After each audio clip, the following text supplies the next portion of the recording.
पहले समय में गांव में न टेंट हाउस थे और न ही केटरिंग थी, तो बस सामाजिकता। गांव में जब कोई शादी ब्याह होते तो घर घर से चारपाई आ जाती थी।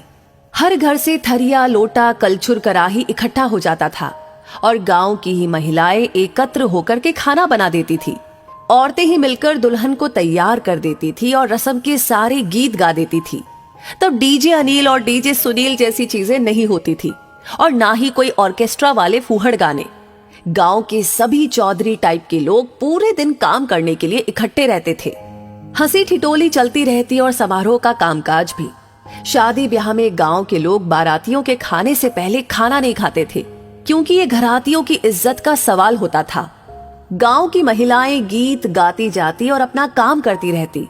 सच कहूं तो उस समय गांव में सामाजिकता के साथ समरसता होती थी। खाना परसने के लिए गांव के लड़कों का गैंग समय पर इज्जत संभाल लेते थे। कोई बड़े घर की शादी होती तो टेप बजा देते, जिसमें एक कॉमन गाना बजता था, मैं सेहरा बांध के आऊंगा मेरा वादा है। और दूल्हे राजा भी उस दिन खुद को किसी युवराज से कम न समझते। दूल्हे के आसपास नाव हमेशा रहता। समय समय पर बाल झाड़ते रहता था कंघी से और समय समय पर काजल पाउडर भी पोत देता था ताकि दूल्हा सुंदर लगे। फिर दोबारा का चार होता। फिर शुरू होती पंडित जी की महाभारत, जो रात भर चलती रहती।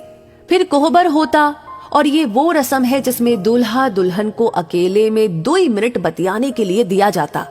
लेकिन इतने कम समय में कोई क्या खाक बात कर पाता। सवेरे खिचड़ी में जम के गारी गाई जाती और यही वो रस्म है जिसमें दूल्हे राजा जेम्स बॉन्ड बन जाते। हम नहीं खाएंगे खिचड़ी। फिर उनको मनाने कन्या पक्ष के सब जगलर टाइप के लोग आते। अक्सर दूल्हे की सेटिंग अपने चाचा या दादा से पहले ही सेट रहती थी और उसी अनुसार आधा घंटा की पौन घंटा रिसियाने का क्रम चलता और उसी से दूल्हे के छोटे भाई सहबाला की भी भौकाल टाइट रहती। लगे हाथ वो भी कुछ न कुछ और लहा लेता। फिर एक जयघोष के साथ खिचड़ी के गोले से एक चावल का कण दूल्हे के होठों तक पहुंच जाता और एक विजयी मुस्कान के साथ वर और वधू पक्ष इसका आनंद लेते। उसके बाद अचर धरुवा, जिसमें दूल्हे का साक्षात्कार वधू पक्ष की महिलाओं से करवाया जाता और उस दौरान उसे विभिन्न उपहार प्राप्त होते, जो नगद और श्रृंगार की वस्तुओं के रूप में होते। इस प्रक्रिया में कुछ अनुभवी महिलाओं द्वारा काजल और पाउडर लगे दूल्हे का कौशल परीक्षण भी किया जाता और उसकी समीक्षा परिचर्चा विवाह बाद आहूत होती थी और लड़कियां दूल्हा के जूता चुराती और 101 रुपए में मान जाती।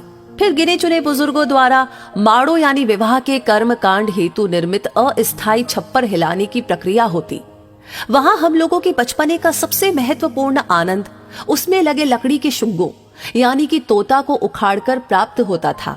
और विदाई के समय नकद नारायण कड़ी कड़ी 10 रुपए की नोट, जो कहीं 20 रुपए तक होती थी, वो स्वर्गिक अनुभूति होती कि कह नहीं सकते। हालांकि विवाह में प्राप्त नगद नारायण माताजी द्वारा 8 आने से बदल दिया जाता था। आज की पीढ़ी उस वास्तविक आनंद से वंचित हो चुकी है जो आनंद विवाह का हम लोगों ने प्राप्त किया है। लोग बदलते जा रहे हैं, परंपरा भी बदलती चली जा रही है। आगे चलकर ये सब देखने को मिलेगा कि नहीं, वो विधाता जाने। लेकिन जो मजा उस समय में रहा, वो मजा अब धीरे धीरे विलुप्त हो रहा है। वैसे आप क्या कहेंगे इस बारे में? आप कितना सहमत है? आपकी क्या राय है? हमें जरूर बताएं और इस वीडियो को ज्यादा से ज्यादा शेयर जरूर करें। आपका हर एक लाइक, हर एक कमेंट और हर एक शेयर हमें मोटिवेट करता है ऐसी चीजें, ऐसी बातें आप तक पहुंचाने के लिए। साथ ही हमारी हर वीडियो को सबसे पहले पाने के लिए हमारे पेज को फॉलो करना ना भूलें। धन्यवाद।